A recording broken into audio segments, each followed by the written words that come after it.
안녕하세요. 예, 저는 김사나라고 합니다. 지금 행복하십니까라는 자리에 제가 굉장히 적합한 발표자라고 생각합니다. 왜냐면 제가 엄청 불행하거든요. 보이시나요? 저 얼굴에 행복의 맛을 전혀 모릅니다. 저는. 왜냐하면 이 나라에 살고 있기 때문에 저는 대답을 하는데 어떤 건지 좀 이따 나오겠죠, 발표 내용에. 어쨌든 제 제목은 이렇습니다. 찾아와의 진정한 공존. 다행히도 제가 마지막 코너인데 그러니까 좀 낫죠. 그 다음에 또 없다고 생각하시니까. 행복에 대한 질문은 결국엔 삶의 모습에 대한 질문이라고 할 수 있습니다. 삶의 모습. 그걸 다른 말로 하면 생태라고 할 수 있을 것 같아요. 생태라는 거는 근데 또 생물학적 용어로도 쓰이죠. 생물과 환경 간의 관계라고 얘기를 합니다. 살아있는 모습이라는 건 내가 환경하고 어떤 관계를 맺고 있느냐의 문제라고 할 수 있겠죠. 그것이 잘 되면 행복하다. 뭐 그 정도로 일단 단순하게 정의할 수 있지 않을까 생각합니다. 일단 생태학적인 이야기 잠깐만 하면요, 뭐 많이 할 건 아닙니다. 생태학에서 가장 크게 그 삶의 조건을 두 가지로 나눕니다. 첫 번째가 뭐냐면 밀도 의존적인 인자. 그다음에 나머지는 밀도 비의존적인 인자. 뭐 그게 좀 어렵지만 따지고 보면 밀도와 관련이 있느냐 없느냐인 거예요. 그래서 여기 왼쪽에 보면 예를 들어서 포식 같은 거 잡아먹히는 거는 아무래도 많으면 그 중에 제가 묻히면 좀 약간 더 안전하겠죠. 그러니까 우리가 수에 우리 그 인구의 수에 따라서 결정이 되는 게 밀도 의존적인 인자예요. 오른쪽에 보시면 가뭄 같은 거, 그것은 밀도랑 관계 없는 거죠 사실. 갑자기 뭐 해일 우박이 뭐 벼락에 친다든가 그런 건 이렇게 외부 인자라고 하는 겁니다. 좀 더 쉽게 말하면은 왼쪽은 밀도 의존적 인자는 우리가 좀 어찌 할 수 있는 거, 뭐냐면 우리가 많아지는 거니까. 저쪽은 우리가 어찌 할 수 없는 거. 이렇게 한번 간단하게 구분을 해보겠습니다. 밀도 의존적인 인자, 우리가 많아진다. 굉장히 많아졌죠. 많아지는 것 자체 때문에 생물과 환경 간의 관계의 변화가 생깁니다. 우리가 많아지면 그 수 자체만 많아지는 것만이 아니라 엄청난 다양한 역학관계가 사실 변화가 생기죠. 그리고 아까 저 앞에 있었던 제 앞에 발표했던 수많은 분들이 해주신 그 이야기들이 다 담겨 있습니다. 많아짐으로써 많은 일들이 얼마나 생기는지에 대해서. 그래서 그 환경하고 그 관계가 갑자기 너무 전격적으로 바뀌면 우리가 어떻게 되냐면요, 좀 어쩔 줄 모릅니다. 생물하고 환경하고 관계의 예를, 광어의 예를 들어볼게요. 여기 광어가 납작하고 이 눈이 위에 붙어 있고 이 갈색 모습 때문에 바다 밑바닥에 샤샤샥 들어갔고 그 다음에 위에만 딱 쳐다보고 있으면 얼마나 안전하고 좋습니까? 이게 기가 막힌 적응을 하는 동물이에요. 근데 바다에는 아무리 뭐 암석 이런 게 많아도 그 모래나 이런 게 없는 바다는 없습니다. 그 어느 그 넓은 바다를 가도. 근데 자기가 정신 차려보니까 있는 곳이 어디죠? 횟집 수족관에 있어요, 저희가. 그래서 그 횟집 수족관에서는 그 모든 적응이 아무 소용이 없습니다. 어리둥절합니다. 거기에 있는 횟집 수족관에 있는 광어가. 자기의 그 납작함은 도마 위에 올려지기에 적합한 걸로 갑자기 바뀌어 있어요. 칼질하기 아주 적합한 이상한 고기가 돼 있습니다. 그 이전에 다른 어떤 적응 기제를 갖고 있었음에도 불구하고 환경의 변화가 생기면서 엄청나게 다른 관계가 설정이 되는 거죠. 우리도 사실은 그런 걸 겪고 있습니다. 우리는 거의 생태적 관계 설정을 거의 파기한 존재입니다. 지금 이거는 사람들이 스마트폰에 얼굴을 쳐박고 있는 상황인데 보통 사람들이 눈이 스마트폰에 쳐박혀 있죠. 그 다음에 귀에는 이 이어폰이 꽂혀 있죠. 그다음에 요즘에 이제 미세먼지 때문에 마스크가 코하고 입을 가리고 있죠. 모든 감각기관이 다 그냥 꽉 막혀 있는 게 일상화되어 있습니다. 게다가 이제 뭐 촉각은 당연히 남아 있는 게 한 가지 촉각인데 뭐 갑자기 막 옆을 만지면 안 되니까 당연히 이러고 있어야 되고, 오감을 완벽하게 통제한 생태적 관계 설정 자체를 완전히 파괴한 존재로서 그래서 스마트폰을 쳐다보고 있는 겁니다. 저 바깥 다른 세상을 원하기 때문에 이거 말고 내가 어쨌든 뭐 어떤 세상과는 생태적 관계가 설정이 돼야 되기 때문에 지금 내가 있지 않은 이곳이 아닌 다른 곳을 그렇게 찾아 나서는 것이 바로 이 조그만 네모 상자가 되겠습니다. 그래서 그러다 보니까 생태적 관계망이 탈피가 되고 그걸 파괴하다 보니까 생기는 게 뭐냐면 바로 그 생태적 관계망으로부터 탈주한 고삐 풀린 개인주의가 생기는 이런 상황이죠. 그래서 여기 공무원이나 아니면 서비스업이나 이런 데 존재하는 종사하는 사람들한테 다 물어보면 압니다. 다 한국 사람들 어때요? 그러면 다들 고개를 절레절레 하면서 별의별 사람이 다 있어요. 이렇게 얘기를 하죠. 사실 별의별 사람이 다 있는 게 아니라 딱 한 가지 사람이 있는 거죠. 그렇죠? 자기밖에 모르는 사람. 이런 고삐 풀린 개인주의가 많아지면서 우리는 굉장히 괴롭습니다. 행복의 반대 방향으로 가고 있죠. 이 모든 것이 당연히 멈춰야 합니다. 멈추려면 근데 뭐 제 앞에 발표하신 분도 그렇고 뭐 다양한 얘기를 해주셨습니다만 일단 두 가지를 과제가 있다고 생각합니다. 첫 번째는 뭐냐면 아까 파기되었던 거, 우리 생태적 정체성을 회복해야 됩니다. 우리가 생태적 존재라는 거, 그리고 관계성을 회복을 해야 됩니다. 너무 근원적인 얘기입니다. 그러면서 그 과정을 통해서 두 번째, 위험한 단독자, 아까 폭행하셨던 분, 119 대원들, 말이나 되는 얘기입니까? 당연히 안 되는 거죠. 근데 그런 사람이 난무하잖아요. 뭐 드문 게 아닙니다. 그런 사람들을 이 위험한, 왜 단독자라 얘기하냐면 그 사람들이 알아서 밥가림을 잘한다는 뜻이 아닙니다. 그냥 혼자만 알기 때문에 단독자인 건데 그런 사람들을 생태적 일원으로 포섭을 해야 된다. 이 두 가지를 한 방에 해결해야 된다라고 생각을 합니다. 저는 뭐가 키워드라고 생각하냐면 결국 타자와의 공존, 이거를 지향하는 정의로운 문명이 만들어지는 분위기가 풍겨져야 하지만 사실 그 안에서 행복이 발생한다고 생각합니다. 여기 안에는 저는 감히 이렇게 말하고 싶습니다. 저 앞에 모든 발표자분들의 내용이 다 들어간다고 저는 주장을 하고 싶어요. 왜냐하면 그 중에서 그 타자랑 공존을 한다는 것 중에서 아까 뭐 여러 가지 계층이나 뭐 종류나 뭐 이런 그 사람들 또는 계층 뭐 그룹들에 대해서 얘기를 했지만 가장 진정한 타자는 뭐냐면 야생입니다. 우리 인간이 아닌, 심지어 인간과 가깝지도 않은, 심지어 인간이 해롭다고 생각하는 존재까지 다 포함한 그 야생. 그런 야생과 공존을 추구할 때만 그때 행복은 상태가 아닌 부산물로서 발생한다고 생각합니다. 우리는 계속 행복을 말할 때 개인적으로 도달한 상태라고 말을 하고 있어요. 근데 항상 여러분 잘 아시다시피 행복의 상태에 도달하면 그 다음에 뭐가 생기죠? 불안감이 생깁니다. 언제 이 상태에서 벗어날지 모르기 때문에. 상태가 절대로 될 수가 없어요. 행복은 목표가 될 수가 없습니다. 다른 방향성을 가지고 있는 상태에서 그 방향성을 열심히 추구하면서 생기는 어떤 효과로서 부산물로서 저는 행복이 만 있을 수 있다고 생각하고 그럴 경우에만 행복이 가치 있다고 생각합니다. 행복 자체를 목표로 하기 경우에는 그건 어떻게 보면 그냥 잘 먹고 잘 사는 걸 목표로 하는 거랑 뭐가 다를까요? 뭐 저는 그렇게 주장을 하고 싶어요. 근데 그 공존의 의지가 되게 중요하다고 저는 생각합니다. 아까 타자하고의 공존, 특히 진정한 타자하고의 공존의 분위기가 만들어지면 다른 것들이 도미노처럼 저는 발생할 수 있다고 생각하는데 그 의지가 미약하면 어떤 효과가 발생하느냐? 바로 믿음의 상실이 생깁니다. 다 같이 잘 살기로 했는데 그런 의지가 없는 것 같아요, 분위기가, 사회가. 그러면 그때부터 믿음이 서서히 쇠퇴합니다. 이 사진은 뭐죠? 배기가스가 나오고 있는데 요즘 뭐 기후변화 시대고 미세먼지가 그렇게 심한데도 우리는 공회전 하나 지금 단속 제대로 못하고 있습니다. 여러분 단속 잘하고 돼 있나요? 하나도 안 되고 있어요. 미세먼지 경보 발령? 그거는 뭐냐면 미세먼지가 가장 심한 날에 좀 덜 나와라 가 미세먼지에 대한 지금의 대책입니다. 제대로 뭐 이부제가 되고 있습니까? 우리가 마시는 공기가 완전 망가졌는데도 공회전 단속 못하고 있어요. 이러면 의지가 없는 겁니다. 우리가 생각하기 이 사회의 분위기가. 그럼 어떤 일이 발생하냐면 믿음의 상실이 변화가 생깁니다. 이 사진은 제 집 근처에서 있었던 공원의 사진인데 숲을 가꾼다는 행사의 명목으로 벌어진 일입니다.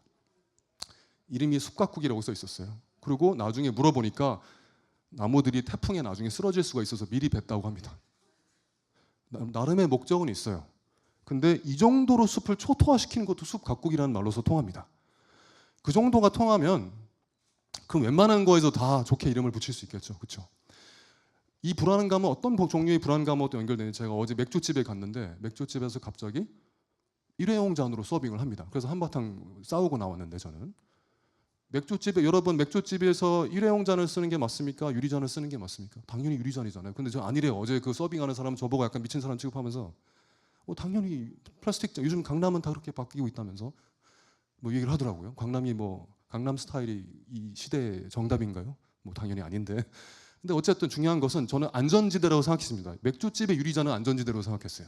근데 모든 안전지대로 이제 다 들어옵니다. 이 어이없음이. 아까 제가 공원은 안전지대로 생각했죠. 나무가 살 수 있는 안전지대로 생각했지만 그 공원으로 무자비하게 들어옵니다. 공존의 의지가 미약함이 그냥 치고 들어옵니다. 바로 그것이 케이블카의 문제입니다. 여러분 케이블카에 대한 어떤 의견을 가지고 있었던 간에 이 문제를 접근하는 방식의 가장 중요한 관점은 이겁니다. 설악산은 저기부터 제가 자세히 읽어드리면 국립공원이자 천연보호구역이자 백두대간 보호지역이자 산림유전자와 보호구역이자 유네스코 생물권 보존지역이자 뭐 사람 이름 같네요. 이자라고 하니까. 근데 이 모든 것이 뭘 의미하냐면 우리나라 정부와 우리 사회가 이 공간만큼은 가장 최고의 방어 장치를 보호 장치를 걸어 놓은 곳이 바로 설악산이에요. 그것조차 아까 맥주집의 유리잔 정도는 아니죠. 그보다 훨씬 대단한 보호장치를 걸어놓은 데조차도 공사를 허락한다라는 그 의미가 굉장히 중요한 겁니다. 공존의 의지가 진짜 없다는 것을 우리는 모든 사회 각면에서 느낄 수밖에 없죠. 이런 사회에 살면. 그래서 공존은 뭐냐면은 그냥 살자는 것도 있지만 믿음의 회복의 키워드입니다. 공존에 대한 의지가 사회 각 부분에서 뿜어져 나와야지만 그 믿음이 서서히 회복되면서 국가가 하는 거, 기업이 하는 거, 개인이 하는 것에 대한 생각이 달라질 수가 있습니다. 그래서 그전에는 마지못해 같이 사는 거였다면 속으로 그냥 재수 없으면 이렇게 살고 있다가 이제는 그래 진짜 같이 잘 살자 이렇게 되는 기꺼이 함께 사는 분위기로 가는 것이 공존의 철학이라고 할 수가 있겠습니다. 그래서 저는 이제부터 몇 가지 정책을 제안할 겁니다. 이거는 제가 강력하게 요구하는 거 하나도 안 들어줄 걸로 거의 믿고 있지만 제가 불행한 사람이잖아요. 하지만 어쨌든 제가 요청을 해야 되겠습니다. 첫 번째가 뭐냐면 공원입니다. 공원의 경우 조경원해의 관점이 아닌 생태적 존재로서의 공원을 요구합니다. 조경원해 다 인간이 알아서 어떤 목적을 갖고 하는 디자인입니다. 그거 전공한 사람 기분 나쁘겠지만 어쩔 수가 없습니다. 그런 공원 이제 그만해야 되고 쓸데없는 포장하지 말고 저런 운동기구는 갖다 치우고 거기서 벌어지는 추한 몸동작은 더 이상 보고 싶지 않습니다. 생태적 관점에서의 생태적 서식지로서의 공원을 요청합니다. 환경부 관계자 계시면 꼭 들어주십시오. 두 번째는 모든 나무와 가로치기, 가지치기에 대한 모라토리엄을 요청합니다. 지금 가지치기를 이 정도의 가르치기 저는 항상 이렇게 비유를 합니다. 손톱을 자르는 줄 알았더니 어깨를 심지어 허리를 자르다. 뭐 그 정도의 가지치기예요. 가지가 이런 것이 결국은 생태적 감수성의 문제입니다. 이런 거 보고 있으면 출근길 아침에 표정이 어두워지겠죠, 당연히. 게다가 지금 같은 탄소 저장고인 나무가 게다가 미세먼지 흡착 기능까지 있는 나무를 지금은 당연히 베기는커녕 정말 고마워해야 되는 거예요. 최소한의 방어 장치예요, 그게. 그리고 나무는 인간이 잘라주지 않으면 안 되는 그런 존재가 전혀 아닙니다. 차라리 거기서 떨어지는 은행 그 열매랑 이파리를 치우는 그냥 거의 다 인건비를 쓰십시오. 무자비하게 가지치는 이 모든 것에 대한 적어도 몇 년 이상은 유예를 하도록 저는 요구를 합니다.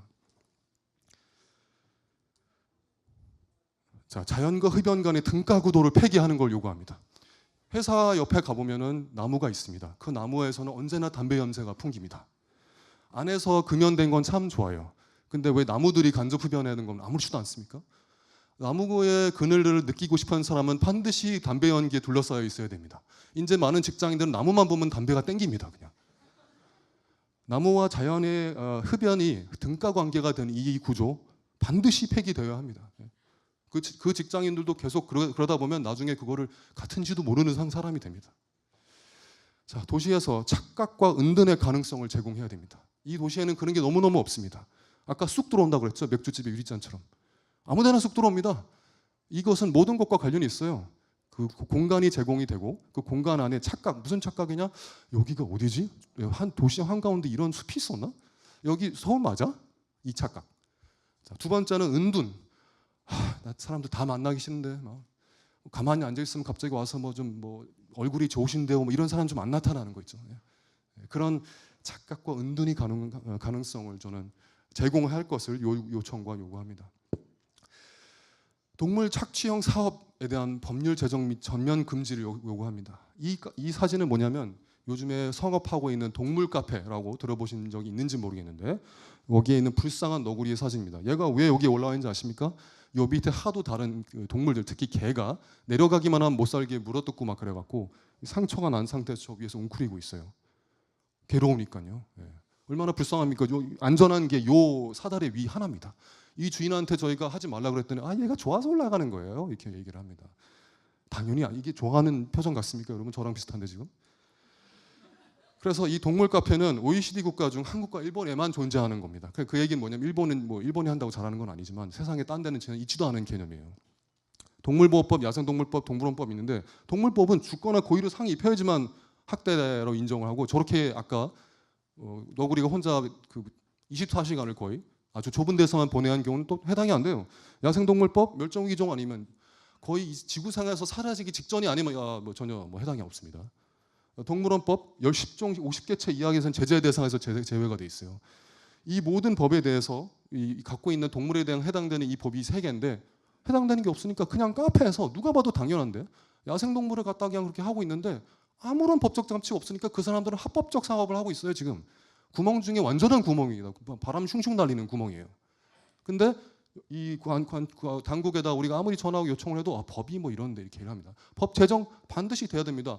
동물원의 경우에도 안 그래도 거기 동물원의 공간에 대한 문제의식이 이렇게 커지고 있는 마당에 사육사 하나 제대로 없는 동물 관련된 전문가 단 한 명도 없는 카페 주인이 그냥 수입해서 대충 모아놓고 얘네 행복해요라고 하는 그런 가게가 그냥 성업하고 사람들이 가서 사진 찍고 놀고 있습니다. 그냥 법에 구멍 하나 때문에. 이것은 반드시 제정돼야 하는 것을 동물원법, 식품위생법 개정, 야생동물법 개정을 강력하게 요구합니다. 국가적 의지를 담은 재활용 시스템 구축을 요구합니다. 지난번에 대란이 있었죠. 근데 국가가 업체들이 문제가 많아서 중국이 수입을 안 해서 그래서 아파트 단지 관리 사무소랑 업체랑 좀 잘 좀 얘기해 이런 거 말고 국가가 진짜 의지를 담아서 그리고 재활용이 잘 되도록 이상한 스티커 붙이는 거 접착력이 너무 강한 스티커 부착 금지 이런 거 다 의지가 그냥 뿜어 나오는 시스템을 정부 주도형 시스템을 요구하는 바입니다. 그리고 마지막에서 두 번째니까 그렇게 많이 안 남았어요. 걱정 마십시오. 자, 지속 가능성을 향한 국가 경제 정책을 개편을 전면 요구합니다. 이건 무슨 얘기냐면 친환경적인 것에 대해서는 확실하게 인센티브를 주고 그렇지 않은 것에 대해서는 확실하게 처벌하는. 이상하게 우리나라는요. 자연 현상만 발생하면 그것을 인정하지 못하는 일들이 속속속 벌어집니다. 우리 생명의 근원이 되는 비가 부슬부슬 내리잖아요. 비닐 우산들이 막 등장합니다. 그 우산을 끼워야 되는 비닐들이. 비가 오는 것과 아마 외계인 생물학자가 있었다면 비와 비가 내리는 것과 우산 비닐이 등장하는 것은 인과관계가 있는 자연현상인가 보다 아마 생각할 겁니다. 건물 바닥 밑에 물이 떨어지면 안 되나요? 비가 오면 당연히 좀 축축한 건데 그래서 할 때마다 이거 해야 됩니까? 이거 다 세금 때려야 돼요. 눈만 대이면 제설제 염화칼슘 엄청나게 뿌립니다. 염화칼슘이 얼마나 지하수로 오염하고 식물을 죽이는지 아십니까? 자동차도 부식시켜요. 게다가 호흡기 질환 환자한테도 안 좋습니다. 눈만 내렸다면 아까 비와 마찬가지로 막 소금 같은 게 그냥 전 국토에 뿌려집니다. 심지어는 국산 친환경 제설제가 생산 판매되고 있음에도 불구하고 가격이 한 2배 정도 더 내다는 이유 하나만으로 거의 사용을 안 하고 있어요. 정부 호화청사 지을 때 그 돈이 어디 가야 되죠? 당연히 이런 데로 가야 됩니다. 이런 식으로 게다가 개별 표장 빵의 본거장인 유럽에서는 아무도 개별 표장하지 않습니다. 훤히 나와 있어요. 우리나라 빵 제조업자한테 그걸 요구하면 미친 사람 취급합니다. 제가 그래서 이렇게 됐지만. 그래서 마지막으로 야생의 권리 회복을 요구합니다. 스칸디나비아 같은 나라에서는 야생의 권리라는 게 있어요. 내가 어딘가에 가서 갑자기 중간에 갔는데 이상한 장치가 있어갖고 숲속 화장실 이런 거 없는 거 있죠. 그런 게 없는 진짜로 야생에 들어가서 내가 그래도 여기가 내가 있을 만한 곳이네 라고 생각할 수 있는 권리를 회복하는 것을 요구합니다. 그래서 마지막입니다. 인간의 문제가 모두 다 해결된 다음에 그런 다음에 자연 생각하자, 동물 생각하자, 식물 생각하자 절대로 그 차례는 오지 않습니다. 오히려 발상을 바꿔야 합니다. 거꾸로 우리한테 가장 타자인 야생을 먼저 생각하면서 범위를 거기까지 늘려놔야지만 그 안에 모든 것을 사실 생각할 수 있고 그렇게 널리 넓혀놓은 분위기 안에서 아까 우리의 공존에 대한 의지도 샘솟고 아까 그 위험한 단독자들이 생각은 변하지 않을 거예요. 그분들은. 하지만 적어도 좀 조용하게 포섭은 될 수 있을 거라고 생각을 합니다. 이만 발표를 드립니다. 감사합니다.